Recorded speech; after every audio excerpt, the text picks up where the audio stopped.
அந்த அதிர்ச்சியிலேருந்து மீள்றதுக்கே இன்னும் முடியல, நம்ப முடியல. கொஞ்ச நாளைக்கு முன்னாடி, ஒரு வாரத்துக்கு முன்னாடி இந்த கோவையில் இருந்தேன். இப்போ எடுத்து எனக்கு எப்போவும் பிறந்த நாளைக்கு வந்து சந்தித்து வாழ்த்து பெறுவான். இப்போ எனக்கு பிறந்த நாள்னா வாழ்த்துங்கன்னா, இப்போ நான் வீட்டுக்கு வரேனே, நான் வெளியில் இருக்கேன், வந்தவுடனே சந்திக்கிறோன்னா, அதான் நாங்கள் கடைசியாக பேசிக்கிட்டது. இப்போ வேறு இடங்கள்ல இருந்தாலும் ஒருத்தர் நம்ம அக்கறையோடு கவனித்து நகர்ந்து கொண்டிருந்தோம். இப்போ இந்த இழப்பை நான் கொஞ்சம் கூட எதிர்பார்க்கல. திரையுலகிற்கு ஒரு பாடலாசிரியர், ஒரு எழுத்தாளர் இல்லை அப்படிங்கிறத தாண்டி என் போன்ற அன்னைங்களுக்கு இப்படி ஒரு நல்ல தம்பிங்கிறது ரொம்ப அரிது.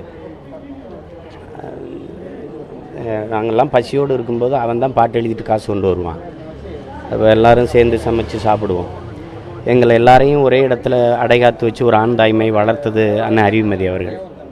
அதில் பழனி பாரதி, கவிதா பாரதி, செல்வ பாரதி, நான், ராசு மதுரவன், தபு சங்கர், எல்லோரும் ஒரே கூட்டில் நாங்கள் வளர்ந்தோம். இன்றைக்கி அதில் என் தம்பி எங்களோட இல்லைங்கிறது மிகுந்த மன வலியை எனக்கு தருது.